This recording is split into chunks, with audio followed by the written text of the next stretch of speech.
Hi, everyone. My name is British Griffiths, and I'm a part of the SIFPAC support team. Welcome to day one of the 2025 Supplier Development Summit, hosted by the Good Food Purchasing Initiative team.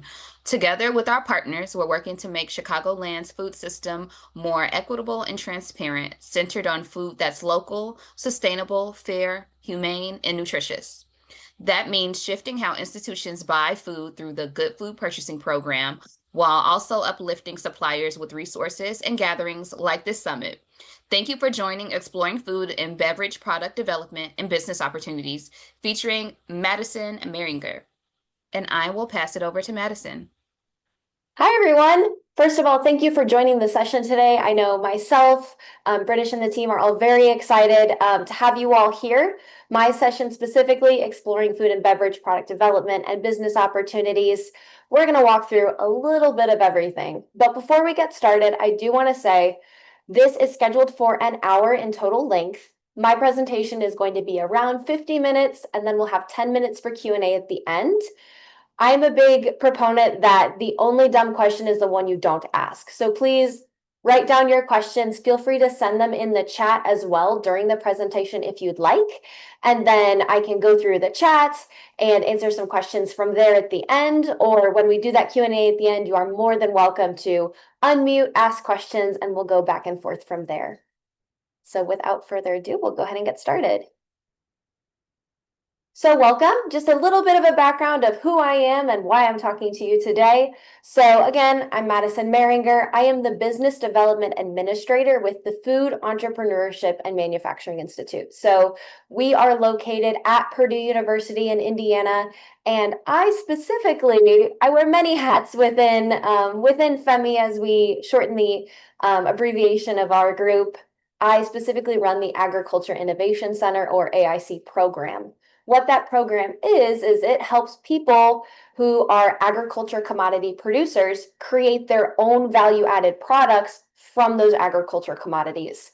And that could be anything from fruits to vegetables, nuts, grains. If you have cattle and you want to use their beef, or if you have dairy cattle, anything in between, we really help people who are those producers create those value-added products and get them to market. So that's where my expertise lies, is with those value-added products. So throughout the presentation today, you're going to hear mostly commentary focused on value-added products as we explore product and business development, but the same principles that we talk through, they're going to apply to pretty much any product and business out there. So that's a bit about me. I am a Purdue Food Science alum as well. I have minors in fermentation science, horticulture. I'm currently, while I work full-time, getting my master's in business administration full-time as well. So I've got the business side, I've got the food science side, and I'm really excited to share both of those with you guys today.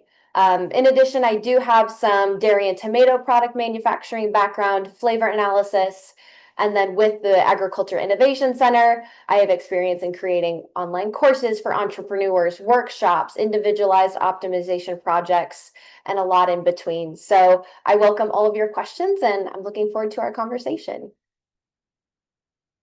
So getting started with food and beverage product development and those business opportunities.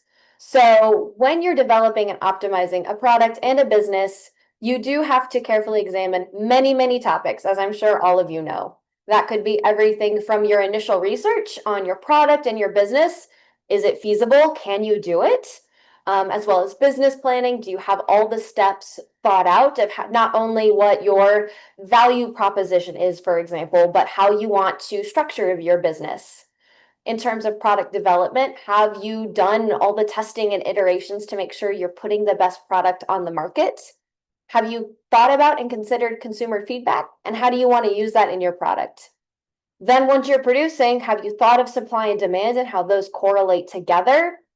Or if for food products specifically, have you done shelf life testing, sensory testing, analytics, all of those things to make sure that your product is safe and well positioned within the food industry and also the business environment? So there's lots of different topics and components. Each one is intricate.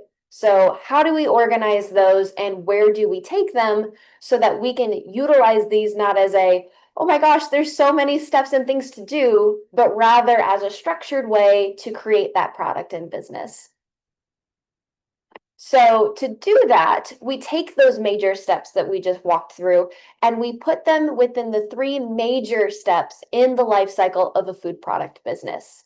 So these are going to be the establishment of your business, which is going to be its creation and the creation of your associated product as well. Maintenance of that business. So once you're established, everything's created, you're up and running, then maintaining your sales, modifying your product and business plan as needed, growing distribution as well. So you're established, you're maintaining, and after you maintain, how do you then expand? So expanding your offerings into new sales channels, creating new products, those sorts of things. So you will often cycle through steps 2 and 3, maintenance and expansion, as your business and products become more established in the market. So business is often a cycle of we're established, we're in the market, great. So we want to maintain our current business plan or products. But then once those are going well and you say, hey, for example, let's use the picture on the screen. If we have one ice cream flavor and we want to expand to a second one, that's where that expansion component comes in. Then you could maintain with both of those two product lines and then continue to expand from there. So it's a continuous cycle, seeing what works and seeing what doesn't, and making sure that you're well positioned to capture your audience. So again, I do have this note on the slide that I will place an emphasis on value-added products from agricultural commodities, but all of these do apply to all of your food and beverage products and businesses going forward. So you might be thinking, this sounds great, Madison. How do you know that this makes sense? How do you know it works? Well, because we've done it. So the Food Entrepreneurship and Manufacturing Institute, FEMI, the group that I work with, we have actually undergone multiple product entrepreneurial endeavors ourselves. So you'll see pictures of those throughout the presentation. The one on the screen right now is we have a team of about 35 undergraduate students that work with us. And our team worked with students to create Purdue branded ice cream flavors. So we have one giant scoop and boiler chips, vanilla, and then chocolate chip caramel, respectively. So that is how we also tested these components and these processes, was with our own products as we worked to develop these from scratch as well. So that's where a lot of this content comes from, is not only my experience and our team's experience with assisting people as they create their value-added products from their ag commodities, but we've also done it then on the flip side as well. So a dual perspective of both helping entrepreneurs and being the entrepreneurs ourselves. So we are going to spend most of this presentation doing a deep dive into establishment and the components within, maintenance and expansion of your businesses and of your product. So this is going to be kind of a flow-wise way to think of how you want to operate your business. Now, these components will look different dependent on your product, how you want to produce, where you want to sell, and those different attributes. But the goal of this presentation is to show you the main components to think about so that you can apply them then to your products and business to have the greatest rate of success as possible. So that's where we're going. Let's get into it. So step 1, establishment. So when you are establishing your food product business, there are 3 main considerations to work through. That's going to be first, product and business feasibility research. So these are going to answer the fundamental questions of, do your business and product have a space in the marketplace? And are you producing your food product in a manner that is safe and fulfills your regulatory requirements? That's product and business feasibility research. The second component is going to be your product development itself. So do you have a standardized formulation and processing parameters? That's again going to look different dependent on your product and what you need in terms of formula and processing, but making sure that that's standardized allows you to step back from the process if you need someone else to make your product, for example, knowing that they're going to make it up to your standards. And then part 3 is business planning. So do you have a plan for how you will set up, run, and grow your business? So we're going to walk through these in a little bit more detail for each. So first, product and business feasibility research. Do you have a place in the market for both your product and business. So how do we do that? First step is going to be what's called a product feasibility study. So you are going to first perform a SWOT analysis. And SWOT is a really in-depth, holistic way to view your business and analyze where you sit in reference to your competitors. So that's going to, as the graphic on the right side shows, it's going to look at your business internally. So what are your strengths and what are your weaknesses? You want to really build on those strengths. If your strength is, let's say we have a cookie business. If your strength is that you have high-end ingredients and that you are making cookies with flavors that a lot of your community really loves, that's a strength. We want to build on that. We want to make sure that we are innovating with flavors, making sure our ingredients are always high quality. For weaknesses, we want to make sure that we reduce the risk of those weaknesses to our business. So maybe for this cookie business example, maybe that weakness is you are limited in how you can ship. So right now you're only selling at farmers markets, for example.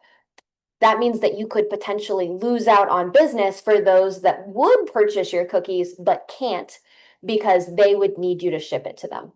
So that's an example of your strengths and your weaknesses. The second set of SWOT is going to be what focuses on your business from an external component. So you want to make sure you explore and utilize your opportunities and avoid or mitigate your threats. Opportunities could be that you have the potential to ship, in this cookie example, your cookies across state lines with proper regulatory, of course. And that is something that would really increase your sales. Great. Go after that opportunity for additional sales. Maybe threats these are typically things that are going to be outside of your business control. So maybe it is updated rules and regulations around what your cookies can contain. Maybe it is a different regulatory for food safety. Maybe you need certain testing on your cookies to be able to sell them into additional retail stores, for example. Those are the things that you need to watch as threats. And a common threat is going to be your competitors. So if you've got cookies and the person next to you at the farmer's market have cookies, how are you guys going to compete? Which leads to the second bullet point. So once you've looked at your business, now you need to take a step back and look at everyone in the market around you because you all influence each other. So you need to determine who your competitors are, figure out if your price is competitive. So are you pretty much selling around the same price as everyone else? If you're much lower, then that means that you could be missing out on potential revenue because consumers are willing to pay more. At the same time, if you're way too high, you could be losing out on business because people don't want to pay the extra price when they could get those cookies somewhere else. And then you also want to look at your product environment trends. Do people think of it this way, with seasonality, especially coming up in the holiday season right now, fall is very pumpkin flavor. So are those product environment trends you could capitalize on? Could you make a pumpkin flavored cookie and capitalize on the people who want all the pumpkin things in fall? With the winter holidays coming up, maybe you transition into a hot cocoa type of cookie. Could you take those product environment trends and carry them forward? So those are some things to think about with your product feasibility study. And then we will go to those competitors. So I did want to do a bit of a deeper dive into how to look at your competitors in the market, because sometimes, you're looking through it going, there's so much data, there's so much research, I have no idea where to start. And honestly, what I have found, and I have done these as well, the best way to look at your competitors is to just go to the grocery store. So a lot of things are also sold on e-commerce, but when you go to a grocery store, for example, I actually looked at this hot sauce. It's called a planogram. That is going to be essentially the layout and all of the SKUs of a specific product in a grocery store. So I took this picture you see on the slide when I was doing research for a client who was looking at developing a hot sauce. And you can gather so much information just from looking at what is on the shelf of your local grocery stores. So determine where consumers may purchase your product. So that could be, again, physical markets, retail stores, gift shops, farmers markets. Could be e-commerce, that could be websites, social media, but you want to take what you see and examine the features of your product and your competitors. So, what's common? What are the common features and trends that you see? What product characteristics and features do all of your competitors utilize? So, for example, if we look at this hot sauce picture on the screen, maybe we see that it looks like most of them use clear packaging, except for Tabasco, which is in a box. If you open up that box, that bottle inside the box is clear though. So maybe that's something we notice. Everyone's using clear packaging in some capacity. But what's different? What makes your product unique? You want to be better, different in your competitive area. So is that the flavors? Is that the price? Is that the packaging? What makes you stand out? What makes your product grab a consumer's eye and say, that one, that's the one I want? So for some of these that you see in this picture, maybe it's the variety of flavors. You can see, for example, the hot ones at the top has a lot of different flavors. That differentiates them. Tabasco just below, different strategy. They've got most of the same flavors, but in varying bottle sizes. So that's different packaging.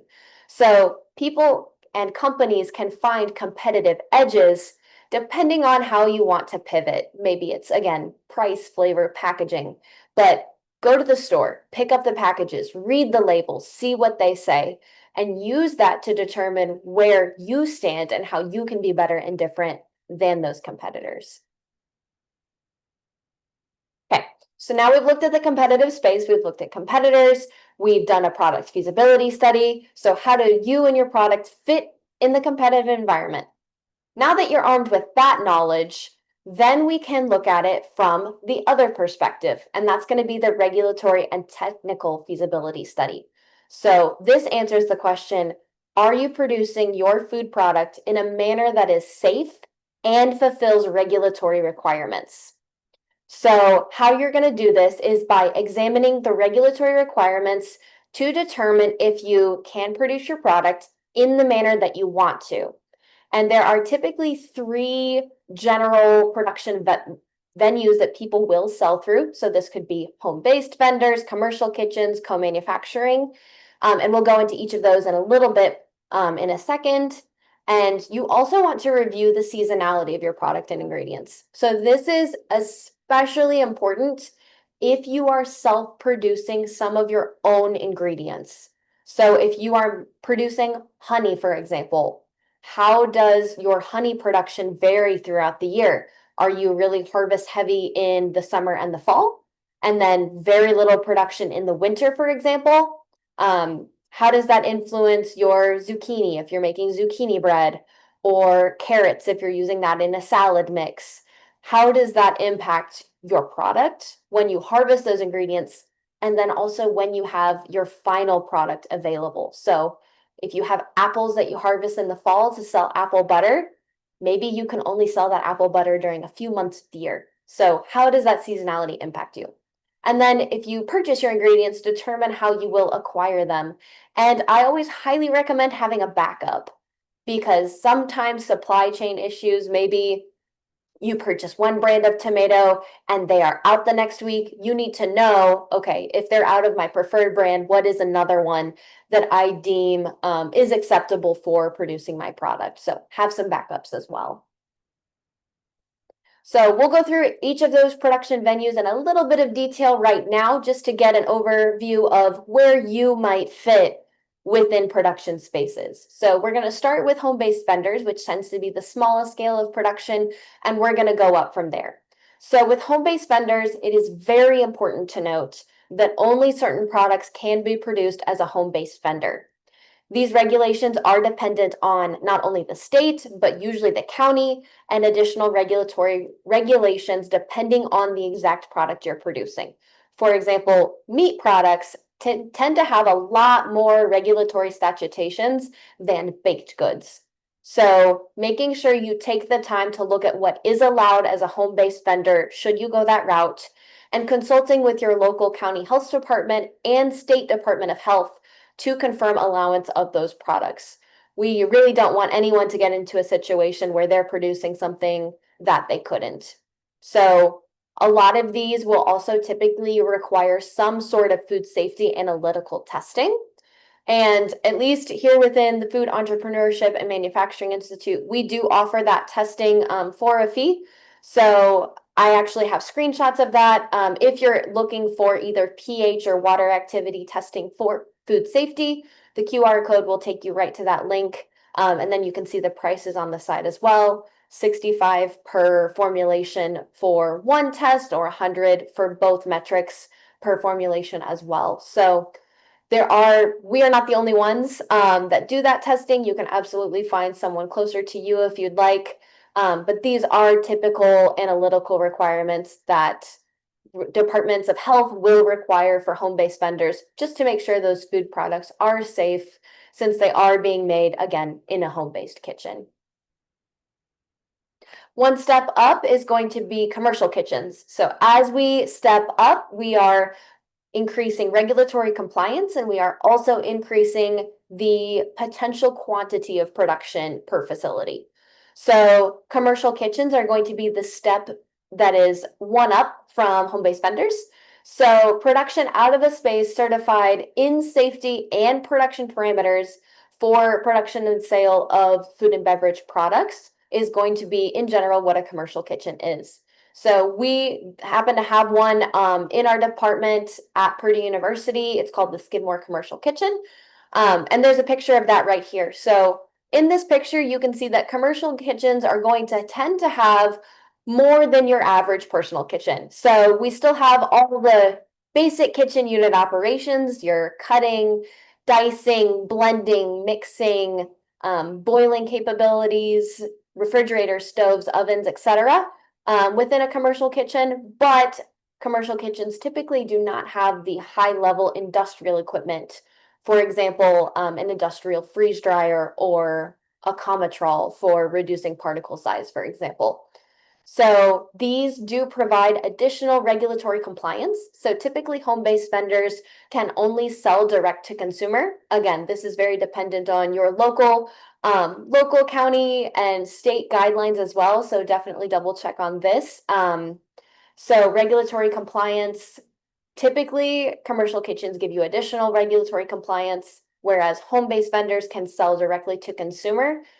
Home-based vendors cannot sell typically, again, to other parties as secondary. So we call that business to business sales compared to direct to consumer sales. So commercial kitchens give you that additional regulatory compliance for business to business sales. So that could be retail sales channels, gift shops, suppliers, those sorts of extras. So back to our cookie business example, if I'm at a farmer's market selling to someone, that's direct to consumer.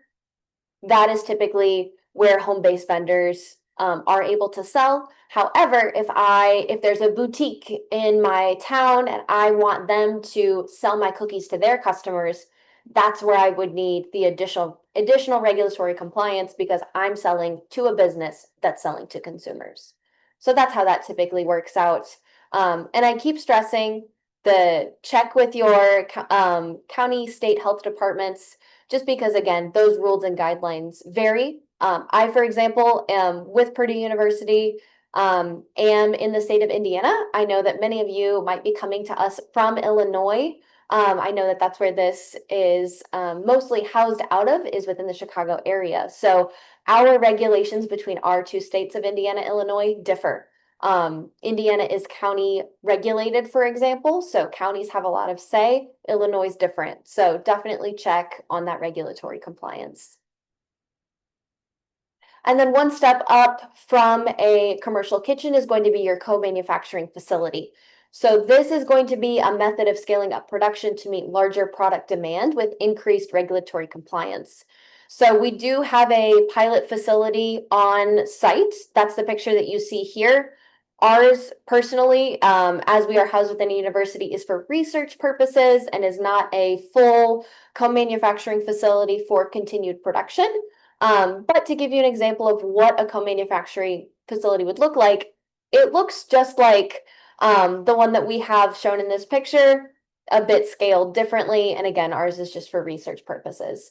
So what this allows you to do is really expand your production volume and giving you opportunities for expanded sales. So you're going to have larger capacity. It will have increased regulatory procedures and compliance that you're required to fulfill. And these facilities typically do have large minimum quantity orders. So I do highly encourage you that if you are considering a co-manufacturing facility, make sure that you have the demand and the need to back that up. For example, canned products, the minimum quantity order for a co-manufacturing facility, I have seen anywhere from 10,000 to 500,000 cans as minimum quantity orders.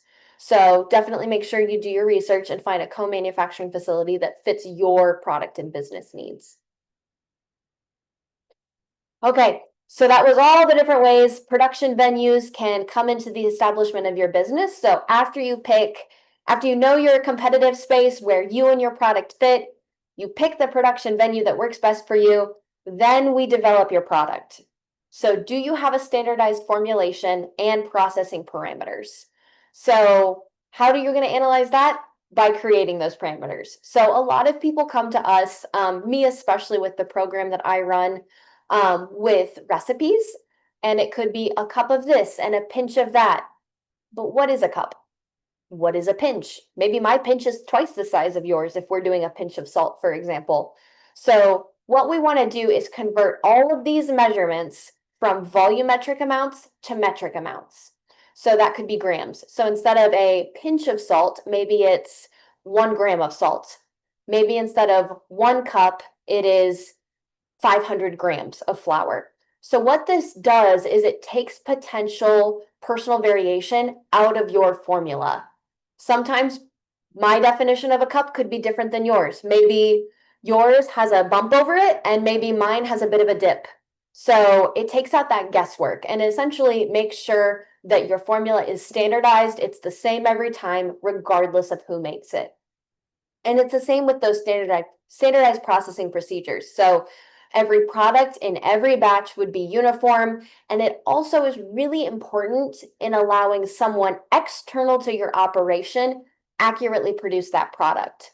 So let's say, for example, okay, we've been talking about cookies. Let's switch. Let's say we've got a soup company.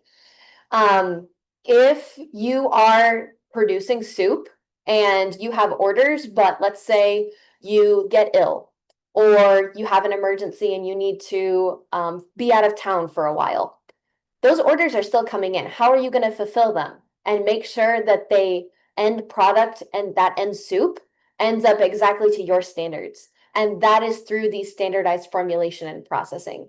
So instead of 1 cup of chicken stock and a pinch of salt mixed together, instead of that, maybe we say we want 500 grams of kitchen stock, 1 gram of salt, and we are going to use a standard whisk, and we are going to whisk that for 30 seconds at a rate of about a few revolutions per second. So that is one way that you could standardize that. One step up would be to use an established mixer. Speed 2 of a Hobart mixer for 1 minute, for example. Again, it just provides that assurance that every batch is going to be uniform.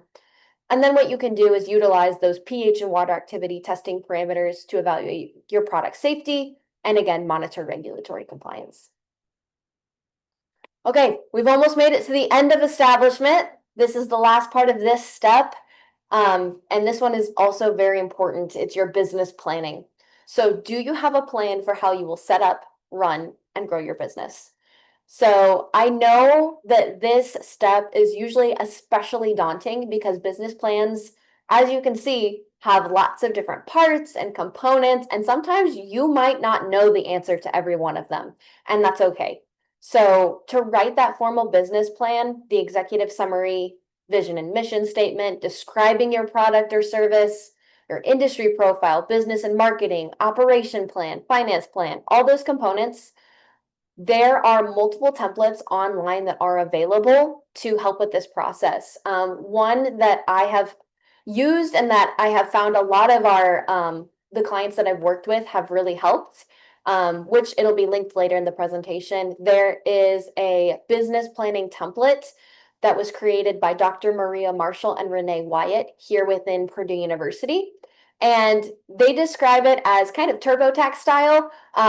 It will question and answer, walk you through a business plan, and nobody sees that business plan, nobody reviews it. You can make as many as you want, and it's entirely free. And it really helps you nail down that business plan and figure out how you want to run, how you want to produce, and where you want to go. So I definitely recommend, working through it in sections, but it is really essential for understanding how you want that business to operate. And it gives you something to look back on so that when you're in the middle of your production or selling, you don't have to think back to what did I write? What was I thinking? You have that piece of paper as a reference that allows you to go back and best understand your business. Okay, we've made it to step 2. So we have looked at our competitive set, we've looked at our competitors, determined how to produce our product in a standardized way. We know where we want to produce it. We are regulatory compliant. We've started to sell, and now we are at step 2, maintenance of your business. So main considerations for maintaining your business. So these are going to be to first utilize shelf life and sensory testing. So what is the shelf life of your product and how do consumers perceive your product? And then the second component is to analyze your supply and demand. Are you monitoring that demand? Do you have enough product to satisfy it? Are you producing too much, too little? And how can you dial that in to make sure that you are meeting the needs of your consumers? So the first part of this, and this is especially critical with food and beverage products, is to utilize shelf life and sensory testing. So first, what is the shelf life of your product? And second, how do consumers perceive the sensory characteristics of that product? So we'll start with shelf life testing. So with the shelf life of your product, that is going to reach its end either by a quality failure or a safety failure. So what this means is, let's take our soup, for example. Let's switch up. Let's use a different product. Let's use hot sauce. We were talking about that earlier. Let's say that you've got your hot sauce and you want to know what the shelf life is. Perhaps the quality of that hot sauce degrades to the point where it is no longer acceptable for sale. Maybe that is the hot sauce separates, maybe it's bright yellow, and after 6 months, it turns into like a brownish kind of color. Those would be what we would consider quality failures, quality end of shelf life. That product is not to a high enough standard to be sold. On the other side, we could have what's called safety failures. So that is where perhaps the hot sauce after X amount of time starts to grow mold. That's a safety failure. It is no longer safe for the consumer to ingest. So typically we want our products to fail from quality before they fail from safety. That way we are making sure that from a safety perspective, no one's going to get hurt from that product. So the recommendation for testing the shelf life of your product is to do that in a certified facility based on product safety. So that could include microbial plating and analysis. You can also do focus groups for testing the quality of the product for acceptability. And that'll give you a really good reference for when you're selling your product, whether that be at farmers markets or retail stores. That way you can say, hi, consumer, thanks for buying my product.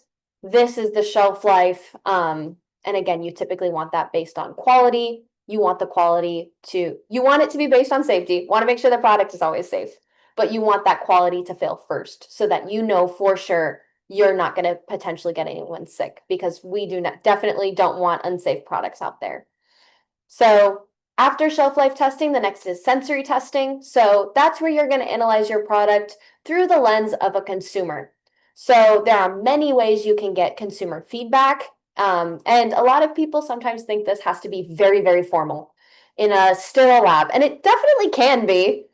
We have a sensory testing lab that I've worked in within our food science department here at Purdue, and you definitely can do that sort of testing, but sometimes you just need to understand, do people think my hot sauce is too hot or too salty or something like that? So you can just ask consumers. And typically consumers love being involved in your product and business. So if you can bring them in and say, hey, I've got a tasting of my hot sauce. I would love your feedback. Ask them at your farmer's market booth. Ask them with in-store promotions. If you sell your product, maybe that hot sauce jar has a QR code, and if they scan it, they can go to a sensory survey. So there's many ways that you can gather that feedback. So again, that could be verbal. If you're just asking people, that could be a QR code, a comments jar, anything in between. Figure out what consumers like. And if you're seeing that most of consumers are saying, yeah, that hot sauce is a bit too salty, then I would highly recommend be open with that and fix it and tell the consumers that you listen to them. So, hi, everyone on my social media channels for my hot sauce. We really appreciate our consumer feedback. We noticed that most consumers have been saying our hot sauce is too salty. So we heard you, we listened to you, and we modified our recipe. That formulation now has less salt, and we're really excited for you guys to try the new version and help us keep positively, continuously improving our hot sauce. Right there, you've communicated with your consumers, you've brought them into your story and your product, and you're including them in a way that you are also making your product and their experience better. So sensory testing, definitely something that can help you from all aspects of your product and business. So after you've done the shelf life and the sensory testing, you can also analyze your supply and demand. So are you monitoring supply and demand, first of all? And second, do you not have enough product to satisfy that demand, or are you producing too much? Either of which could get you into a potentially tricky situation. So, for example, we had to do that on our side with our ice cream that we made. You can see in this image that we have lots of members of our FEMI team labeling different ice cream containers for production. So we had to definitely do the analysis and see how many people might buy that ice cream to take it moving forward. What do we need to be prepared to supply to meet that demand? So typically this is going to be analyzed with observational research when you start. So what you want to do is monitor your sales volumes every week at your farmer's market or wherever else you're selling. And take note, do you run out of inventory? If you do, when? If the farmer's market is 4 hours and you run out of inventory at hour 2, then you definitely know that you're underproducing and you can produce more. Or are there certain products where you have a lot left over at the end of the day? That's something that you're overproducing, and then you could potentially shift to creating more of your products that actually sell at a higher volume. And that'll allow you to really calibrate how much you create, because we also don't want there to be product waste at the end of the day as well. So you can adjust your production according to those observational results. And once you get further into your production and your selling experience, I would highly recommend that you actually do numbers counts and collect that data. So if I start with 50 of each of my 3 flavors of hot sauce, and then at the end of the farmer's market, I see that I have 25, 5, and 0 left, then I can track that volume each week and better calibrate into what consumers are A, buying more of, and B, that allows you to target your labor and efforts to best create the products that consumers really want. Okay, we've maintained your business. We've done shelf life testing, sensory testing. We've looked at supply and demand. And now that you've got all of those components really calibrated in, now let's look at expanding. So what are those major expansion considerations? Those could be additional sales and distribution channels.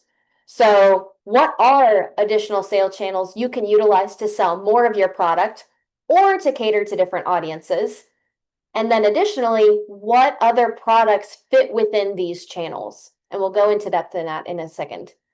And then for your marketing plans, do you have one? And how are you advertising your product and connecting to consumers? So these are all ways that you can expand your business from both a product and sales perspective. So what are the additional sales and distribution channels? Let's explore them. Let's look at product offerings. So you can research those alternative sales and distribution channels. And I've listed quite a few of them here on the right side of the screen, both direct and indirect to consumers. So definitely explore all of these. And that's really going to be dependent on your business, what the target audience is, can you fulfill the quantity of the additional orders, and also what channels logistically make sense. Can you get the products to your consumers if you go the e-commerce route, for example? What is the cost of each of those sales platforms? And then you can also investigate food industry trends and consumer desires to see what additional products you could add to your product lines. So those are ways to expand your business either via sales or via additional products. And then looking at marketing. So marketing is typically something that when you're starting out is a bit daunting because there are so many components and ways to do it. So I'm hoping that this slide will help kind of break down how to do that. So first, you have a marketing plan. And second, how are you advertising and connecting to consumers? So there are a lot of different potential marketing channels. This could be social media, TV, radio, newsletter. You could have a consumer email list, lots of things in between. What you want to do is make sure that you do what makes the most sense for your product and business. A lot of people will have a lot of varied opinions on if you should use one of these compared to the others. It really is what makes the most amount of sense to you and what you're going to keep up with. If you commit to doing a social media page, for example, you will need to make sure that you keep up with the content on that page and that it doesn't become something that falls off or becomes more of a burden than an assistance. So do what makes sense for you and then create a schedule. So something that I've even done, so I manage the social media channels of both the Agriculture Innovation Program and also FEMI. And I have a calendar by month and of which days we're posting which content, and I have content ideas written in there. And that has helped me so much to be able to organize my thoughts and know what I'm posting when so that I can plan ahead so that it's not something that I'm trying to figure out last minute. So definitely create that schedule. So that is holistically how you are going to establish, then maintain, and then expand your business. So that was a lot all at once, lots of considerations. So I wanted to go ahead and provide some resources that can help you. So there are lots of resources available at every step of the way in your food product business journey. That could be my group, that could be the Food Entrepreneurship and Manufacturing Institute. We have a range of offerings and resources. We have $100 an hour individualized consultation. We have food accelerator programming. So if you run or work with food accelerators, we'd be happy to collaborate there. I specifically run our Agriculture Innovation Center, or AIC program, and that is value-added product assistance for Indiana residents specifically, and that does give you access to our 6 entrepreneur asynchronous online courses, for example. Purdue Extension also has lots of free articles and publications on various food and business topics. If you're someone who is at a larger scale, Partner Slate will pair clients to co-manufacturers and industry representatives for varying prices. So that is definitely a really good platform if you are looking to produce at a larger scale. That business writing tool I mentioned earlier, here's the link. I would encourage you, if you want to take a picture, you can. Otherwise, I believe these links are going to be available after the presentation. So this is, again, free to use, available in English and Spanish. And you can absolutely use this as you iterate and work through that business plan. Okay, take your picture. Okay, next slide. Some more resources. So this is going to be a bit more business centered. So if you are looking to sell your product into retail spaces, Range Me is definitely something that you should look into. It is an online platform to showcase your product, and again, especially helpful with retail sales. There are different price ranges depending on how you want to use it, but it is a really great opportunity to also get all the information on your product in one succinct location. They will ask for everything from packaging to branding to pricing and everything in between. So RangeMe is really good for consolidating all that information. The next one is 99 Designs. So this is really unique in that if you need help with marketing and branding, 99 Designs will allow you to essentially host kind of a project with online marketers. So you tell your you create a page, create a project, and you are essentially saying, this is my brand, this is my company, this is what I do and don't like with logos. And then artists, graphic designers will submit logos to you, and then you pick the winner. So you're working directly with those artists to create your color schemes, your brand, your logo, those sorts of things. If you need more research on the feasibility side, the Center for Food Demand Analysis and Sustainability has a lot of research on the economy and related food spaces. Food business news will give you just general food industry news, free to subscribe, sent to your email if you're interested in just learning more about the industry. And then again, for home-based vendor guidance, do reach out to your state health department and any other regulatory bodies as needed.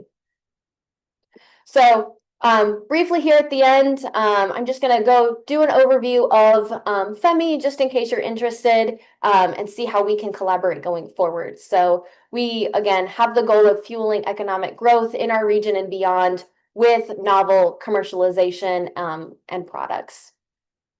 So we've got a wide range of staff, ranging from Purdue faculty with specialties from food chemistry to food processing and food safety. And then on the business side, for family business and consumer behavior.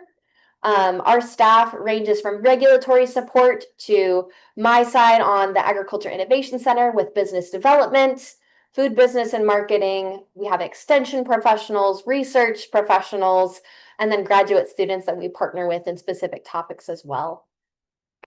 And we offer, as you can see, a little bit of everything. So actually, it's quite easier to say what FEMI doesn't do rather than what we do.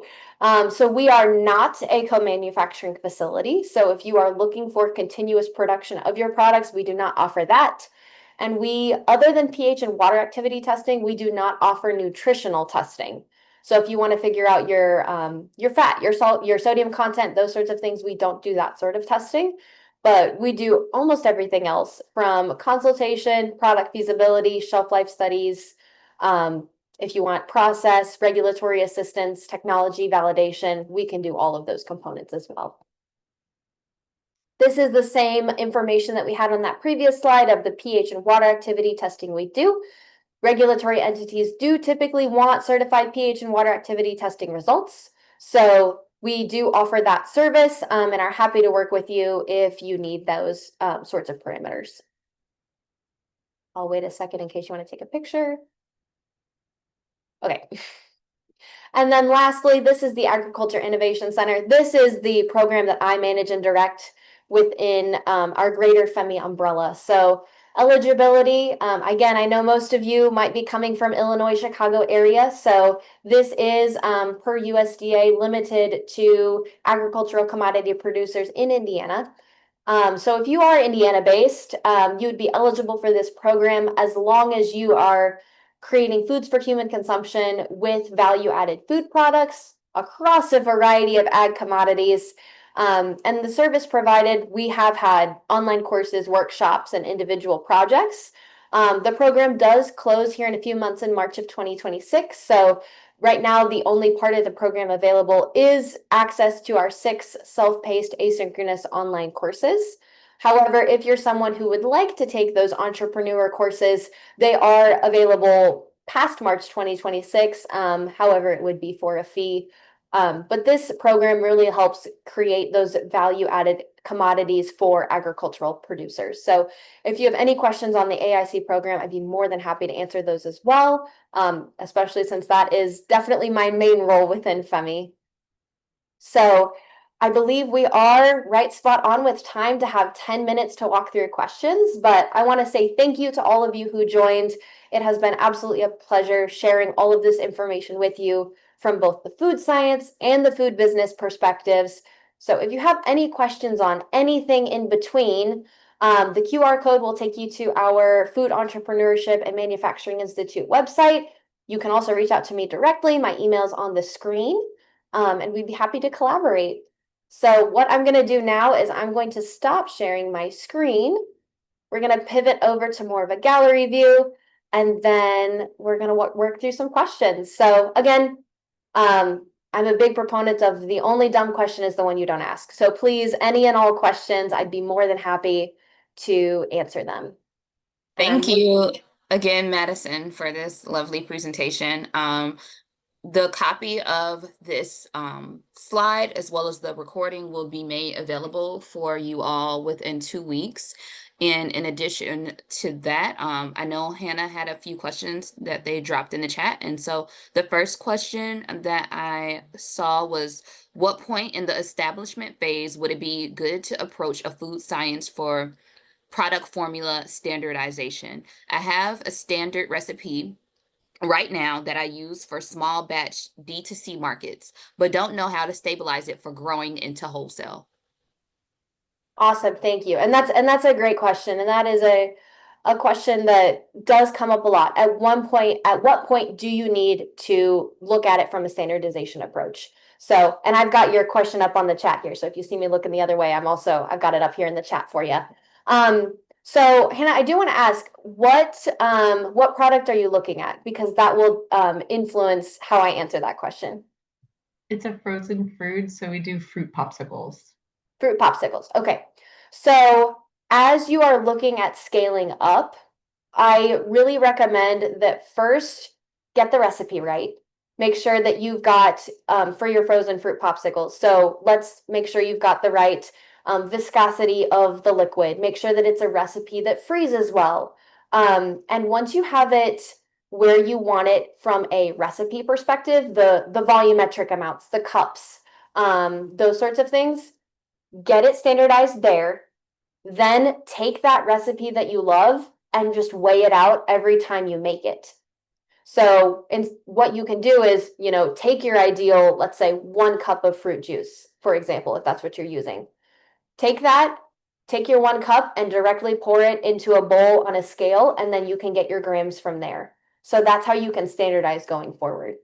I actually do have a weighted recipe and everything. I'm really looking for support on how to make it more shelf stable so it could last at a better quality for longer in the freezer. And I think I don't know if a food scientist would be the right person to work with for that. Yes, yes, we definitely are. So, as a food scientist, can confirm that is definitely something that's within our area. And thank you for clarifying your question. I definitely want to make sure I answer it to the fullest. So, that is something that I believe that you should work at depending on the rate that you want to scale your operation. So if right now you're primarily selling small scale, and your consumers aren't necessarily going to hold on to that product for a long period of time, then I'd say you're okay where you are right now. However, if you want to start to distribute to business sales, for example, if you want to get into a retail store or a boutique and you want them to sell your product, that's when shelf life and stability is really going to matter, because not only do you need to produce it and get it to them, but they need to hold that product and be able to sell it and get it to consumers. So I would say it depends on where you want to scale and how far removed the consumer is from actually buying that product. But as you scale, that is definitely an area where you could look at that from a food science perspective. And there are multiple groups that could help you with that. So from a shelf life perspective, you could work with our group. There is, for example, the Hatchery is based in Chicago. The Good Food Accelerator, those are groups that have food scientists on staff that could help with both of those as well. And I'm seeing a thumbs up from British. Thank you. So those are groups that can help you with those components as well from a shelf life perspective. Thank you. Yeah, absolutely. Does that answer your question fully? Yes. Okay, perfect. I see Carla has their hand raised, and I see that they Yes, also had a question in the chat that was next. So the question that Carla thank you. Okay. posed was, is it prudent to have all food products tested for pH and water activity? And then Carla, feel free to expand if you had an additional question that came up. Thank you. My additional question is this was a frozen product, so there is a preservative nature to that, in the freezer case. But if you were producing, say, an apple butter for sale in a farmer's market, at that point, is it most prudent? You don't know how long the consumer is going to hold on to that product if it's sold fresh or jarred. I would assume at that point you do go in and take it to shelf life so that you can label safely and they're not growing yeasty beasties in the jar. What do you recommend? How do you recommend that organizations proceed? And what's it cost Absolutely. to run that shelf life study in general? Yeah, absolutely. So, I'll answer all of your questions. I'll try to go in order. Please tell me if I missed something because I definitely want to answer every part. So, first of all, just to make sure I touch on the question that's in the chat as well. All food products getting tested for pH and water activity. Typically, we recommend that when you have a formulation that you are happy with, that's when Okay. you get the pH and water activity tested for food safety, because that safety certification could potentially change for every formulation change that you do. Mm-hmm. So Yeah. even if it is 1 gram difference of salt, You can't you would tell. have to get a new pH and water activity test. So definitely experiment with your recipe and formula first, get one you're happy with, and then send it in for testing. And that does give that official safety certification. Within the state of Indiana, at least, our county health departments typically require that safety in order for Oh, we sales, do. and then anything additional would need that as well. Okay. Yes. And then to answer your shelf life question, so yes, the similar thing applies to the pH and water activity that I just walked through. So when you have that formulation that you are for sure guaranteed with, again, 1 gram of salt, for example, changed to a recipe could change the shelf life of your product. Any change could. So when you have that formulation that you're happy with, again, that's when you can send that in for shelf life testing. And they can do the testing to monitor, and that's what then you could put on your label of your product. So typically in farmers markets, but for sure in retail spaces, it will always have a best by, a used Best Buy. by, yep, any of those dates. So then that's where you would get that date to put on there, regardless of if you're in retail, or any of those other spaces. That way you are essentially, what you're doing is it protects you in a liability perspective. It You're does saying, protection. yes, it protects you liability because you are saying this needs to be used by Best Buy, etc., this date. So if the consumer then consumes that past that date, that was written on the package and label, and they were made aware of that. What's different is if you are working with the manufacturer, and I've done that in brand management, the lab people are doing that. They're running that stuff before it's released on. You're back there making sure that those things are met. Yeah. Okay, thank you. That'll help keep people safe. Yes, absolutely. We for sure Yeah, want to keep people safe. And we all love our products. We definitely don't I'm want sure you do. to be sick because of them. No, you don't. That's why you Yes, do it. absolutely. I completely agree with you there. And it looks like our last two questions were from Hannah. What agencies should we look for to make sure we're in compliance fully across local and state regulations? And then Hannah was also asking about a tool that you referenced. Yes. So it looks like I'm looking in the chat. Bill, thank you. It looks like Bill linked that in there for me. I appreciate you, Bill. Thank you. So Hannah, that's a little further down in the chat for you. And then, yep, just scrolling through really quick to make sure. Okay, so what agencies to look for compliance? So that is going to be very product specific. I'm glad you mentioned what your product was.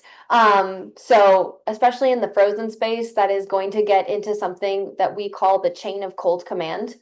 So making sure that your product stays completely frozen from core to exterior throughout your supply chain. That means that you're going to have specifically with that product a higher regulatory oversight to make sure that it stays frozen and safe throughout. So what I would recommend you do is each state has a state health department, and that website will be broken up based off of product category. You can also look into what's called the Code of Federal Regulations, and that has a specific section for each of those food product areas. So for your frozen fruit popsicles, for example, that'll give you a really good definition, not only of the product, but of the safety that is required within it. So I would recommend looking at both of those together. And when in doubt, you can absolutely reach out to your local, state, etc. health departments, and they can guide you through those regulations. We on our side have had a lot of really great success there, emailing and asking. Sometimes if you are getting a bit of a slower response time, because they do get a lot of emails, we on our side, that could be something where you reach out to Purdue Extension. Even though we are within the state of Indiana, you could still reach out to Purdue Extension and see how they could also assist with navigating those regulatory requirements. And they've got some really great resources. And if they don't know from a Illinois perspective or which state you're based out of, then they can definitely give you the resources to find those as well. Does that answer that question, Hannah? Yes, thank you. Absolutely. And it looks like our final question comes from Pete. Could you share again about the course available for farmers to develop value-added products from their agricultural commodities? Could farmers outside Indiana access those free online courses from the Ag Innovation Center? Absolutely, great question. So so those courses, let's start with what they are, how to access them. So there are 6 of them. 3 are focused in food industry principles, everything from fundamentals of formulation to processing and food safety. And then the other 3 are business focused. So that will be marketing and competitive strategies, financing and funding, and business plans. Those are those 6 courses. All of them are asynchronous online. Do them on your time at your own pace, and you do get an official Purdue certified certificate of completion at the end of all of those, and that's yours to keep and take forward. So those are priced at $300 per course. If you are within the state of Indiana, then you would be eligible for the Agriculture Innovation Center program to get access to those for free. If you are not, then it is the fee-based route. The AIC program is funded from a 2-year program through the USDA. So the Indiana restriction is their side for the program. So unfortunately, those that aren't Indiana-based wouldn't be able to access for free, but the courses are available to the public at the fee-based rate as well. You're very welcome. Thank you so much, Madison, for your time and your expertise and sharing your insights with us today.